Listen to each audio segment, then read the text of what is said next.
current clientele on the Instagram, but they watch it on the replay. Black Brad, they watch it on the replay. Don't be fooled by the numbers, my boy.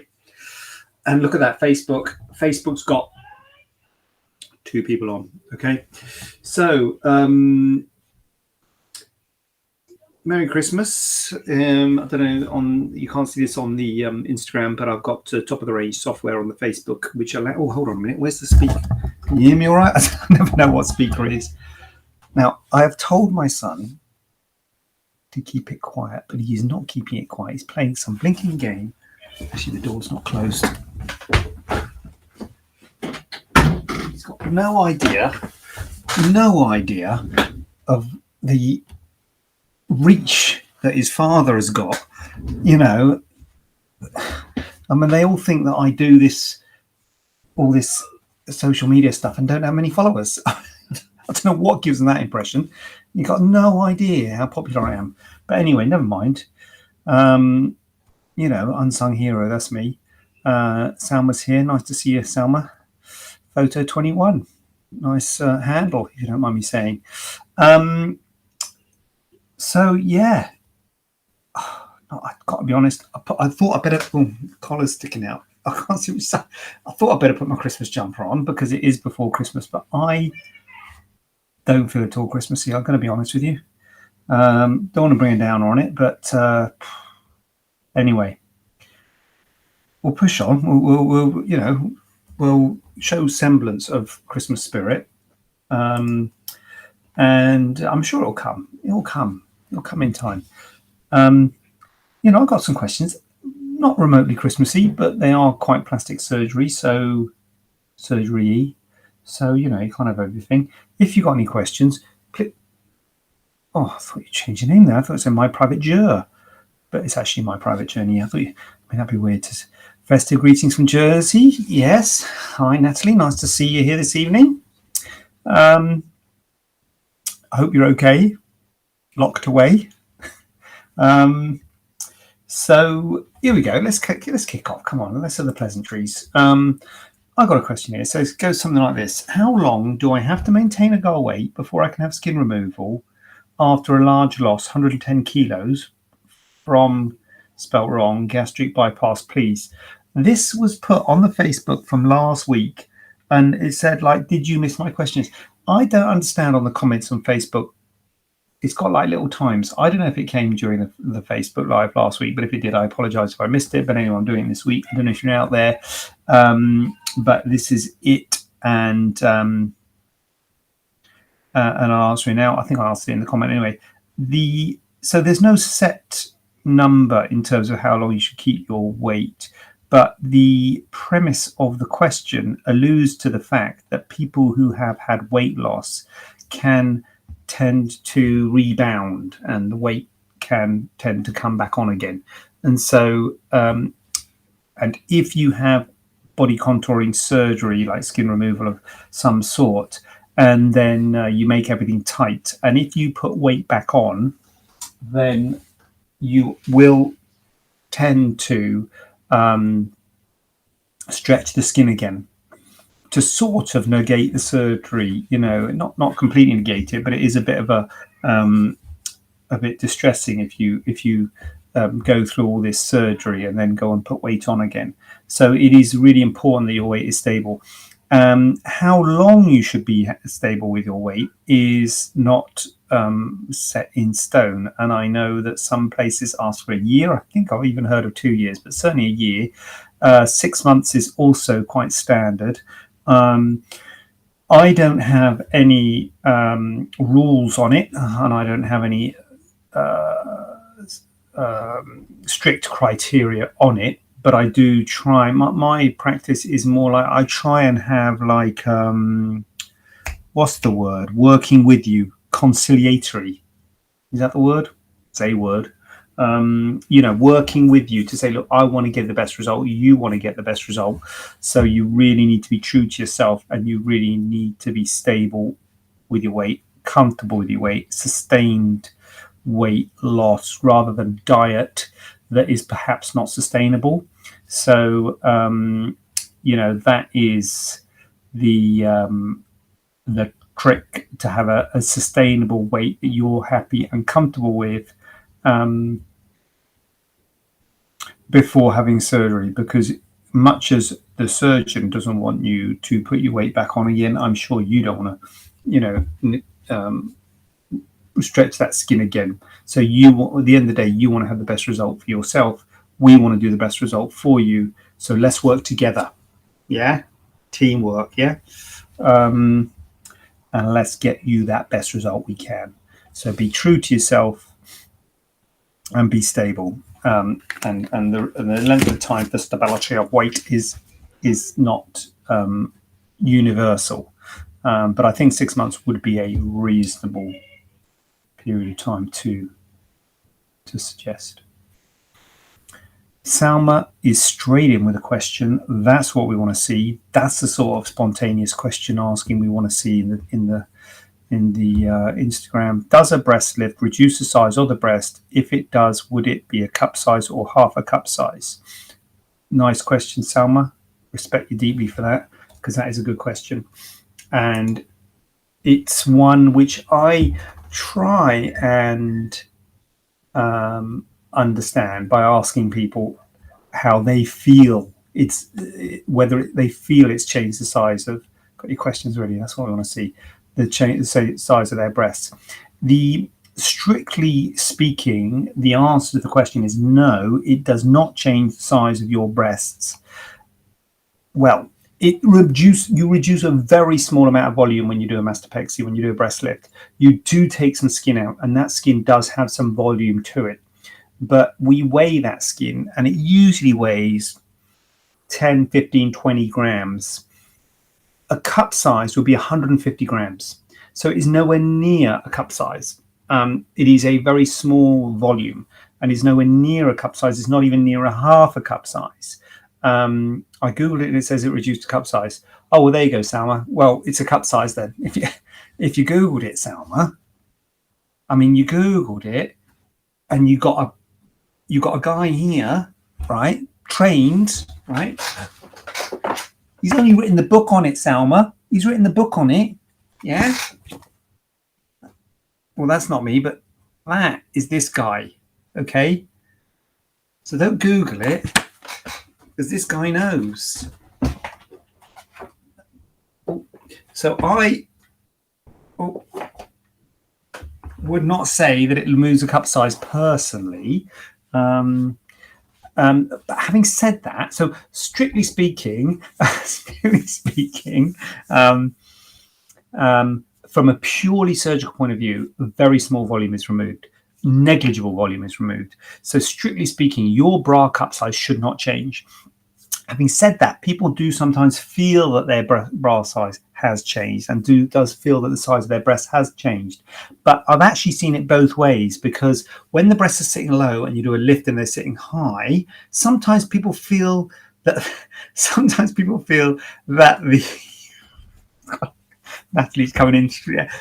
Sometimes people feel that the volume is bigger. Sometimes people feel that they're bigger, and as I say, a small amount of volume is removed. So sometimes people feel that they are smaller. So you do get it both ways, that people sometimes feel it's bigger, sometimes feel it's smaller, but usually it's broadly about the same. And if it does change in size, it may be that you are wearing a different back size, because obviously if you wear a different back size, if you wear a bigger back size, you can wear a smaller cup size with the same size breast. So that's something you've got to be careful of. If someone does say they have surgery and they change their cup size significantly for a lift or something like that, because you've got to think, what has the cup size changed? Because if the cup size has the back size changed, because if they go and get measured and they say, hold on a minute, you've been wearing a 34B, you actually should be wearing a 32C, and that's even, that's like, so then if you have surgery and you were a 32C, and then you go and get a mastopexy and you get measured and they say, oh, you're a 34B, then you might say, I've gone from a C to a B, but actually you've gone from 32 to 34. So your cup size, although it has changed, your back size got bigger. So actually the size of your breast hasn't changed. Oh, went off on one there. I think we'll have to roll back play that back in slow motion. I don't know if that has been I don't know if that has actually come out. But anyway, it was all there. I don't know if it came out. Bottom line is, it shouldn't change much. It shouldn't change much, Salma, is the answer to that. And I don't, you get it, a few. Thank God for that. Sorry if I went off on one there. But a little bit, yeah, go there, yeah. And the other thing I'd say to you, Salma, if you're worried, if you're happy with the cup size, stick with it. The main thing actually that I would say about a breast lift, the main thing that I try and make clear to patients is the shape that you can achieve with a lift. And you have to be comfortable with the shape that you can achieve with a lift. Because whilst it's always up there when you first have it done, it settles. And it settles to give a bit of concavity in the upper pole. So it doesn't give quite as much fullness as I think sometimes people associate with having a boob job. What they're looking at is they're looking at people who've had implants. So when you have implants, you do get a sustained fullness in the upper pole. But if you have a lift, they say, hold on a minute, I'll lift, I want them up there. They don't stay up there, they settle. And it may be that that shape, in a bra, fine. But when you take your bra off, you have to be comfortable with that shape. So if you're comfortable with the size, I'd say yes, definitely a lift. But the main thing is the shape thing. So that's when you get lifts combined with implants to give that fullness, but also to make them bigger. But yeah, if you just want them to have a look how they looked before, I think a lift. My vote is a lift there, Salma. And as I say, you would have to accept a slight bit of volume removed, but it is very slight. And we literally, or you can ask them to actually weigh it. We actually often weigh it, and it's like, if you like a B cup, it's going to be like 7 grams, 10 grams. It's going to be a very small amount of weight, very small amount of volume that gets removed, but the shape's made better. And so that's where I'd be going. If you are worried about the size being smaller / the shape being not quite right, obviously you can combine a lift with implants, but that's a big deal. And so I always say to people, that's a big deal. So be careful about it. And so if you are borderline, which it sounds like you are, you've got one overriding problem, then I would say then have a lift in the first place and then see how you feel. And if you're happy with it, fine. But if you're not happy with it, you could always add implants later. And that would be a safer way of doing it, although it's a bigger deal having 2 ops. But that's the way I would be. That's my algorithm in my head. I'd be thinking, look, if you think they're too small and you're not happy with the shape, then you could always have that later on. I came to see. I'm losing track of the chat, Salma. I'm going to be honest with you. I came to you for an areola reduction, but I think I want to do a breast lift and an areola reduction. Yeah. Did I say that to you, Salma, at the time, that actually a breast lift has got an areola reduction built in, if you like? So an areola reduction is an integral part of a breast lift, albeit a breast lift being a much bigger operation than an areola reduction. But yeah, that sounds like a good thing. Something I'd stress is that you have to be happy with the shape of your breasts. If you just want an areola reduction, if it's just pure areola problem, but if you want the areola to be smaller, in fact, Salma, I've got a bit about that in a minute, about donut-style breast lifts. But yeah. So areola reduction makes the areola smaller, but if you want to lift, then the lift is better. Oh, can you hear him? Honestly. He's going to listen to Jonathan. He's a surgical wizard. Just going to point out that's from Natalie, not my words. Very kind. Corinne is here. What are you doing here, Corinne? What I saw a super surgeon JJ, my favorite person of the day. Hope you're all right, Corinne. You should be resting up, girl. All right, you rest up. Okay, I have small breasts. Really good giving advice. I wish there was another dermatologist talk about face issues. Thanks again. Okay, Unifor BB. I can have a go at face issues, but yeah, I'm not the best, am I? I think I probably had a go last week, didn't I? Probably didn't do very well. Yeah. Okay. I've seen dermatologists on Instagram, but I definitely see them. In fact, they're more seem to have a lot more followers than I have. But anyway, so they probably are. Out of subjects, do you do subcision for acne scars? Nice Unifor BB. I've got. Listen, that is leading me on to my next question beautifully. Having said that, because I've got a question about tethered scars. Paula has asked a question here. How common is swelling in the upper abdomen after tummy tuck and muscle repair? Cup of tea. Oh, big day. Corinne will tell you. Oh. I just got in, Corinne. I just literally got in. Needed to see the festive jumper. Yeah, just got in, put the jumper on, and then got in. How common is swelling in the upper abdomen after tummy tuck and muscle repair? Common, Paula. It is common. Swelling in the upper abdomen. Uniform BB, I will answer the subcision question. I'll just do Paula first. And by the way, Debbie says hello, so I'm going to say hello right back to you with several O's. Yeah, it is swelling. Yeah, it is common, Paula, because you have to make a sort of a tunnel up to the xiphisternum. So you have to make a space up there to do the muscle repair, and so that space can often swell. And in my experience, you can actually get quite a lot of swelling in that space, because I mean, this is why it's difficult doing this stuff, because it's very surgeon dependent, I guess. I guess we all have a nuance of doing it, but I just make a tunnel up here. I don't widely undermine. I think most people do just make a tunnel now, and actually I find there's quite a lot of swelling there. Therefore, I often will use 3 drains of the tummy tuck, or I'll put one up the middle as well as one on either side. You do worry about sort of hematomas and blood collecting in that bit there. It seems to be a bit more of an oozy place than actually the sides. So yeah, swelling in the upper abdomen is definitely a thing after a tummy tuck with muscle repair, because the underbinding goes up there. And I'm going to say 3 months before it starts to go down, and 6 months, 8 months, 12 months before it properly goes down. So it is a thing, Paula, faux show. Debbie, I've got to be honest with you, Debbie, I love this jumper, but you probably can't see it. It's got a pulled bit. Oh, I shouldn't be showing this, should I? Shouldn't be showing this. It's got a pulled bit there. Where is it? There. Pulled the thread, caught it on something. Pulled the thread, so it's a bit threadbare, but I do like it. A couple of years old, this one, and it was the first one I ever had. Never had one before then. First and the best. Love it. Corinne, I'm sorry, pop a brownie in that brew for me. You don't know what's in here, do you? You lot think it's tea. Yeah. I don't get through life by just drinking tea, I do, actually. I do get through life by just drinking tea. Debbie, what you got? What is the downtime after lipo?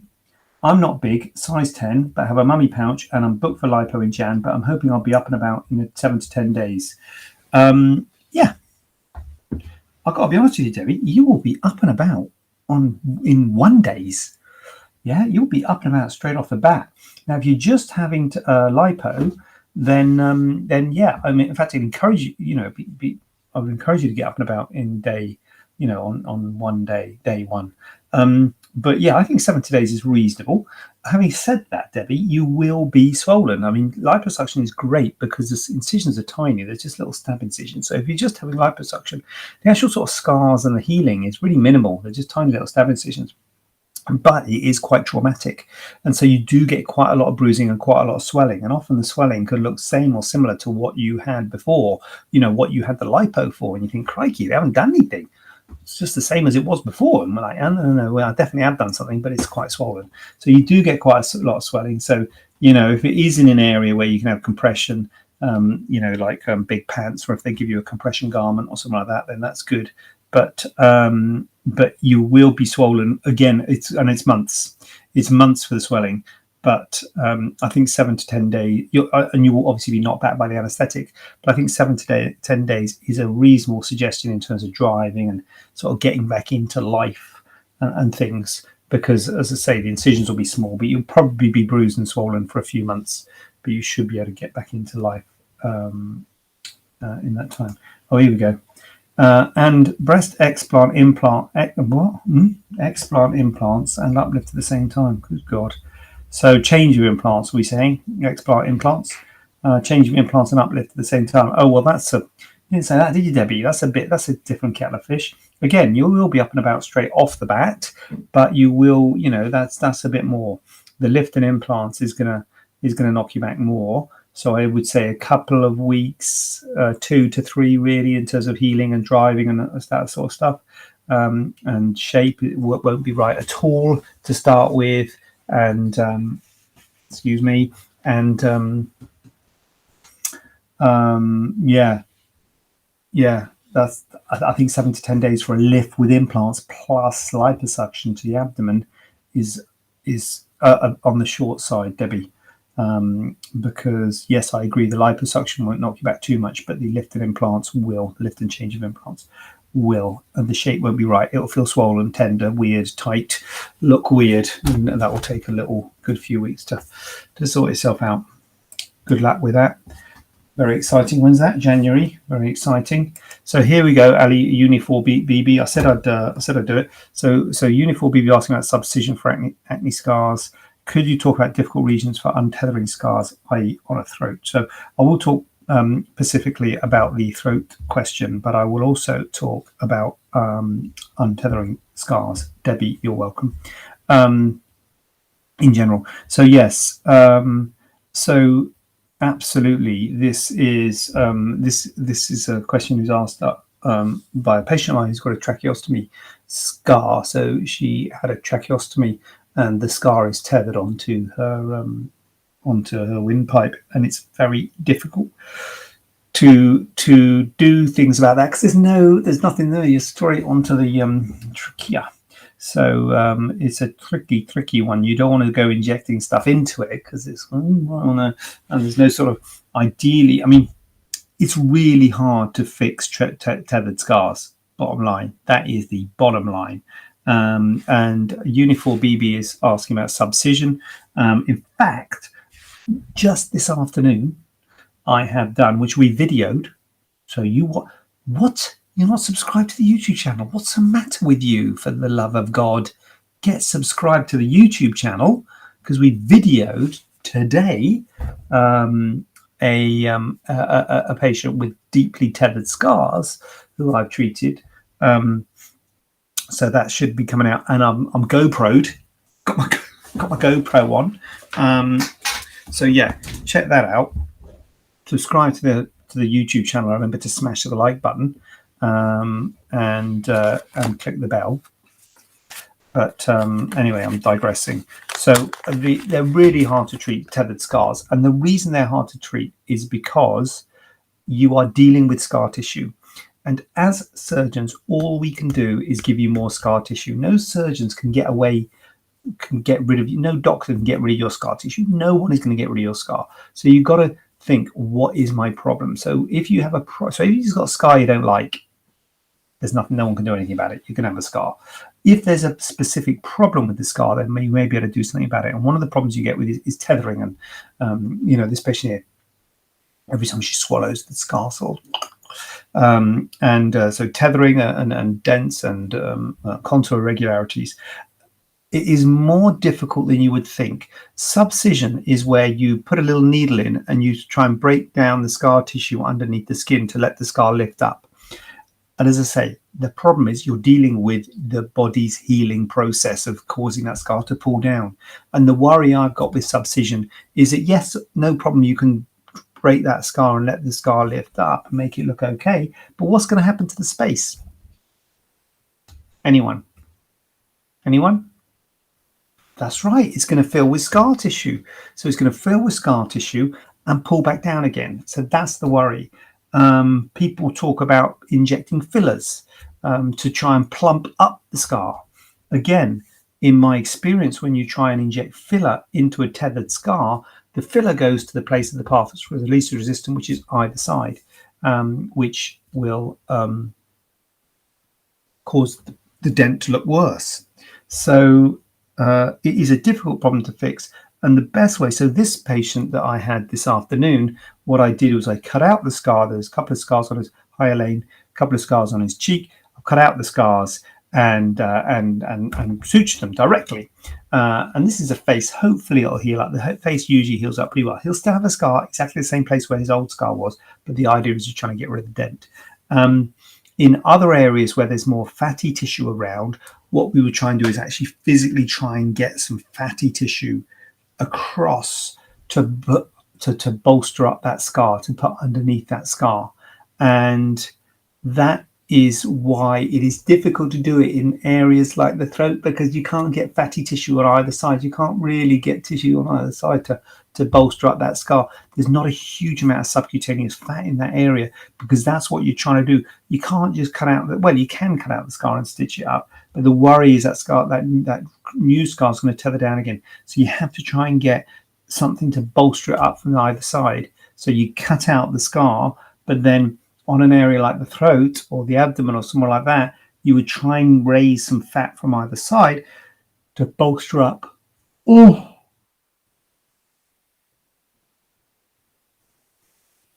Brad will cut that bit out, to bolster up the scar. So we're trying to bolster it up and keep it up. And if it's a place like the throat without much fat over the either side, really hard to get some healthy fatty fat, basically fat, yeah, to bolster it up. And subcision, I don't do subcision. Dermatologists and stuff do more of that, so I haven't got a huge experience on it, but that's my worry of it, that you do subcision and it pulls down again. So that is my worry about it. But as I say, I don't do it, so probably not the best person to be talking about it. Am I really? I really shouldn't be talking about that. I don't want to talk out of turn. How's it going?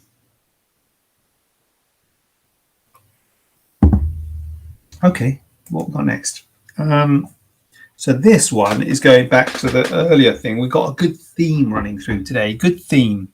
We've got a tethered type scar theme and a lift theme. Yeah. So this says, do we offer donut style breast lift along with implants? I want to avoid scarring as much as possible. I'm sure I'll achieve great results with this option. So, do we offer it? Yes. Do we do it much? No. And if you think you're going to achieve great results with this option and you want someone like talking to you as if you're the person, I know you're probably not, but if you are, then I will talk to you as if you're the person.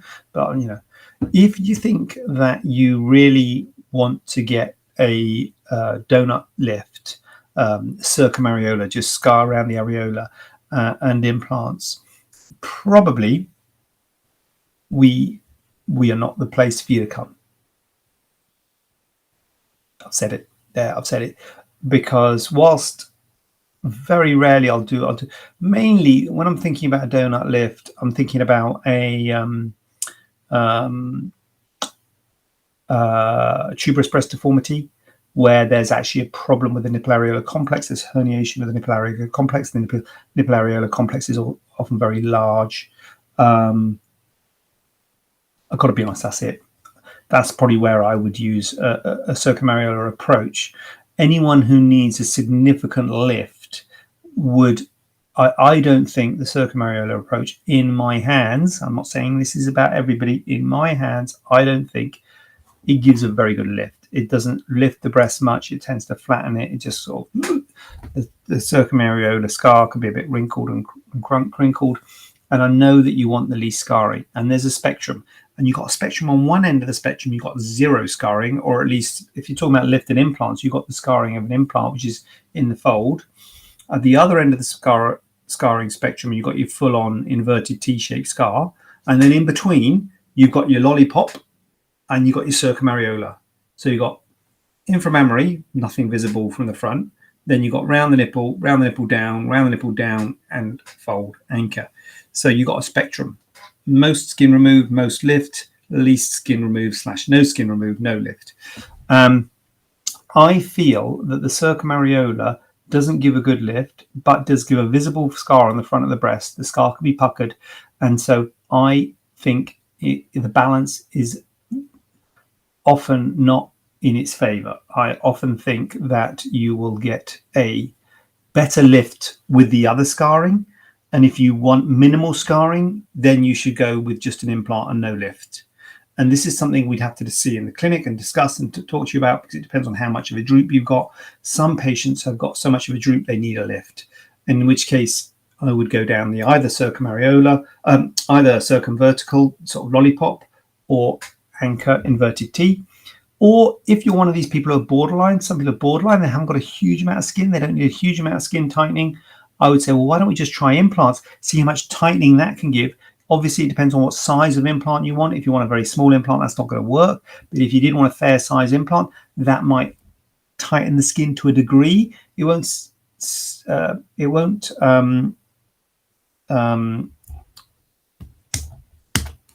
Specifically, I know specifically is the wrong word, but I can't think of the right word. It won't specifically lift the breast. What's the word? It won't. Anyway, gloss over it. I could have just said specifically, and you probably wouldn't have noticed, would you? Anyway, it won't specifically. Maybe specifically is the right word. I don't know. Anyway, it won't particularly, or it won't, particularly lift the breast. Implants don't lift the breast, but they do add volume, and they do add projection to the breast. And in someone who's borderline for a lift, it can sort of take up some necessarily. Very good. Thank you, Kerry. Someone here is trying to help me out. What's wrong with the rest of you?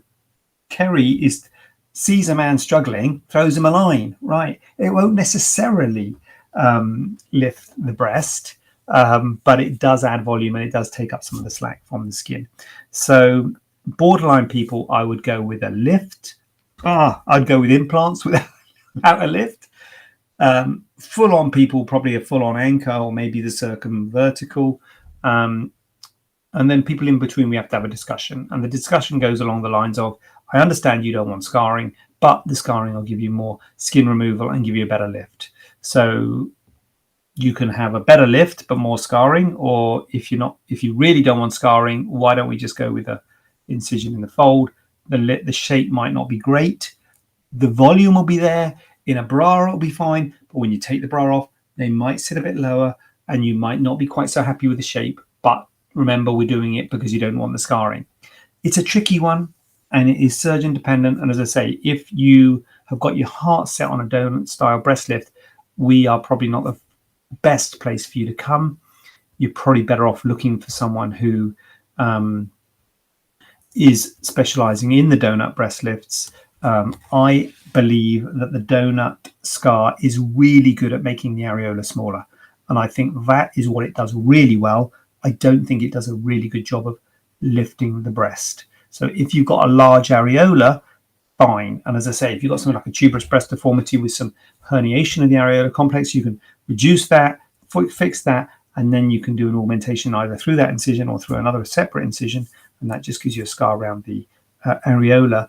But if you really want to do a proper lift of the breast, I believe you have to take skin round and at least at the sides, that lollipop, to give it a lift. I believe that is a better lift than the donut. Not saying I won't do it, but I think you can tell from me and what I've said, I'm not a massive fan of it because it is, out of all the scarrings, right? You got the implants on its own, which is scarring the fold. That's nothing visible. And then you progress up. You got the round the nipple down, and fold. Out of all the three scars, round the nipple down and fold, it's the round the nipple one that's the most obvious. The vertical one often fades pretty well, and the horizontal one is hidden in the fold. You can never see it. So it's the round the nipple one that's the most obvious. So if you're going to go for the round the nipple one anyway, I would say go for the round the nipple one and the vertical, at least the circumvertical / lollipop, same thing, scar is where I would be my starting point for a lift in my book. Well, ho, ho, ho. Merry Christmas, everyone. Hope that's been helpful. Thanks, Kerry, for bailing me out. Corinne, I hope you've gone for a lie down. Oh, boy. I've got to... I haven't got to do anything, really. I'm going to have a lie down on the sofa, I think. Next week... You guys not going to go down next week, are you? It's bank holiday, isn't it? What do they call it? Bank holiday Tuesday. Probably won't do one next week. Week after I will. What will that be? God knows what that'll be. Is that going to be January? Crikey. What's the week after January? Oh my God, it's the 4th of January. Jeez, we'll be well into January by then. Kerry, respect yourself for helping me out with the necessary word. Have a fabulous Christmas yourself. And wonderful New Year, because it's going to be the 4th of January before I'm back. Corinne, what are you doing still here? making up the numbers. Well done. Good on you. Respect you for that. I'm lying down still. Will I see you tomorrow? What? Corinne, you can't ask that on the Facebook Live. Yes, Corinne, you will. I'll be in probably. You can if you want. Not on tomorrow, Corinne. Not on tomorrow. I'm extrapolating my times. I'm going to say 8 to half 8 in the morning. I'll be in, Corinne. See how you're getting on. So yes, I will. Anyway, I got to get up early because I've got to go and see Corinne in the morning. So have a lovely Christmas, everyone. I hope you start to feel Christmassy soon. It's got to start soon, hasn't it? Maybe tomorrow. Maybe we'll start feeling Christmas. My hair, I can't believe it when I see it on the video. Look at that. I need a hairdo, don't I? It almost looks like I'm going bald. Jackie, great. Jackie, biggest fan, Jackie. You really are. Dedicated. That's it. That's what we need, Corinne. Is it starting to go over the ear? That is the marker. That is a marker of an Urdu is needed. Right. I'm going to go and do some important stuff because I'm a very important guy. Hope you realise that. And I will see you not next week, week after, 4th of January. Be there or be square. And good luck for Christmas. Yeah? Love it. Got a heart. Right. Checking myself out. Happy Christmas and Merry New Year.